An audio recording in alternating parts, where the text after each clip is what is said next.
beloved Boss Mike Cervera.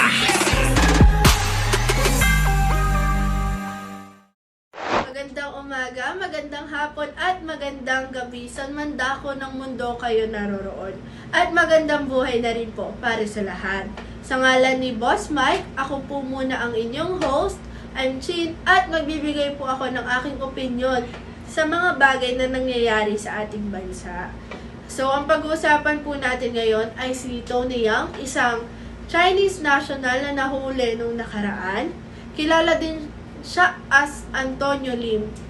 Actually, madami siyang ginagamit na pangalan sa mga legal papers. Pero sa next topic na lang po natin siya pag-usapan. Mag-focus po muna tayo sa sinasabi niya na hindi siya nakakaintindi o nakakapagsalita ng wikang Filipino. Kaya gumamit siya ng interpreter nung iniimbestigahan na siya sa Senado. So, panoorin po natin yung video na nahuli siya sa airport. You have the right to remain silent. Anything you say can be used against you in this investigation. You also have the right to counsel. You cannot afford one to show the immigration to provide one for you. Do you understand those rights that I just said to you? So, si Tony Yang po ay kapatid ni Michael Yang, ang dating economic advisor ni former President Rodrigo Duterte.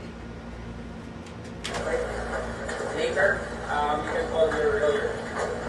Okay? Yourself go first. So, kung maririnig nyo, may isang police officer na nagtanong kung may kasama ba si Tony Yang. So, Tagalog, di ba? Ang salita niya. Pero naintindihan at sumagot pa si Tony Yang ng wala akong kasama. So, nung nahuli ka, nakakaintindi ka pa ng Tagalog at nakasagot ka pa. Nasabi mo pa na wala kang kasama. Pero nung iniimbestigahan ka na sa Senado, bigla mong kakailanganin ng interpreter dahil hindi ka marunong magsalita o makaintindi ng wikang Filipino. Ano ba? Ginagawa niyo bang tanga ang mga tao dito sa sariling bansa namin? At eto na yung video na iniimbestigahan na siya sa Senado. At bigla niya nakalimutan na magsalita o makaintindi ng wikang Pilipino. Dahil kung maalala nyo kanina, may isang polis na nagtanong. Tagalog yung way ng pagtatanong niya at nakasagot naman si Tony Yang. Pero ngayon, naiimbestigahan na siya, bigla niyang kinailangan ng interpreter. So before, a few years ago, there was a police who offered me and asked me if I want to buy a gun. Who is that police? According to Mr. Yang that I asked a while ago, so he doesn't know the name, the English name, because he doesn't know English. Kalokohan. Ano yan? Even English, nakalimutan mo na? Nandito ka sa bansa namin na hindi ka marunong magsalita ng wikang Pilipino? At English, kahit English, hindi mo alam? Alam mo, ginagago tayo nitong Chinese national. Marunong ka ba nag-aaral at mag-Bisaya eh? Kunwari lang, hindi ka marunong eh. I know you understand Tagalog and the Visayan language. Ginagago mo kami. Diba? Kahit sino naman mag-iinit ang ulo. Dahil tayong ang mga nasa bansa natin, ang niloloko ng mga dayuhan na to. You're making a fool out of us Filipinos here. Senator Joel. Yes, Madam Chair. It's really saddening na kung paano tayo paiikutin at babastusin lang nitong mga Chinese nationals na ito. Madam Chair, let me also... Diba? Yun nga ang masakit at nakakagalit. Dahil yung mga dayuhan na yan ay niloloko tayo sa sarili nating bansa. At kung iisipin, diba?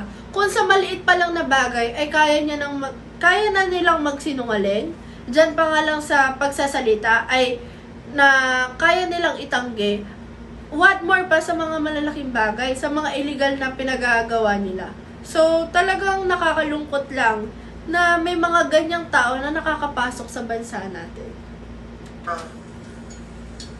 nung nahuli po kayo, Mr. Tony Yang, when you were arrested in Cagayan de Oro Airport, marami yung nakakita na nagatid sa inyo, naka-escort po kayo ng mga kapulisan nung September 19. May we know kung sino itong mga nag-escort sa inyo? Bakit kayo ine-escort ng kapulisan? Kaya siguro ini-escortan kasi kailangan protektahan, di ba? So may promoprotekta. OK，杨先生，有一个问题，就是在9月19号，你在Cagayan Di ba? Talagang pinanindigan niya ang paggamit ng interpreter.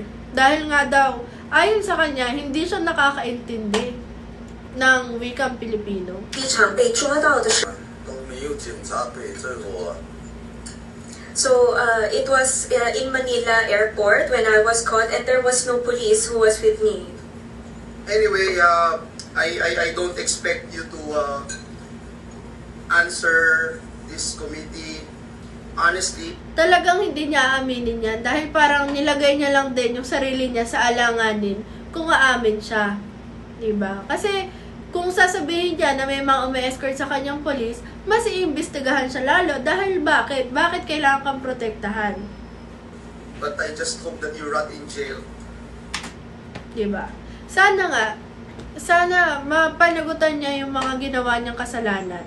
At meron pa dito mga videos na nagpapatunay din na nakakaintindi naman talaga siya ng Pilipino.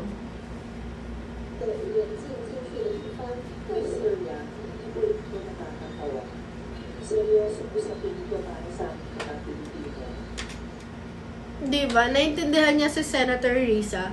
So meaning, talagang nakakaintindi siya ng ng Filipino. Kahit hindi kayo Pilipino, kahit sino kayo, nandito kayo sa aming bansa, dapat seryosohin niyo po yung aming mga tanong at ipag-translate ng estado.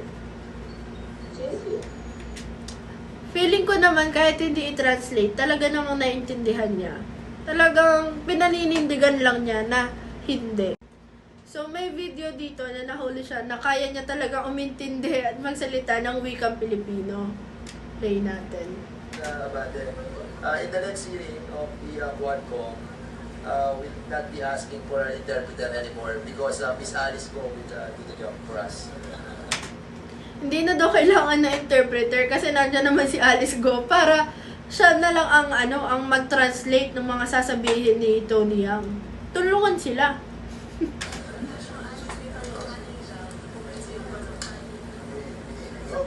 Yes, can we have the answer, please? Okay, let's continue. Si Bale, sasagutin ko na lang. You tell him, sapagkat yun sa Pilipinas, nabibili niya ang ibang opisyal dito ng pera. Meron ba siyang kaso sa China?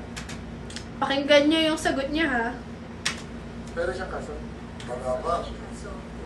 Oh, wala pa daw. Wala. Wala kang kaso. Wala. Sabihin mo, alam mo yung kaso.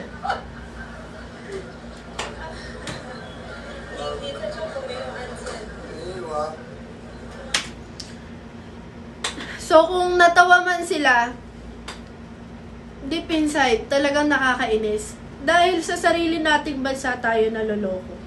At ang mga dayuhan pa ang mga nanloloko sa atin. Ang lakas ng loob nila para paikutin ang mga tao sa sarili nating bansa. So sana talaga managot ang mga dapat managot at pagbayaran nila yung mga ginawa nila. Our beloved Boss Mike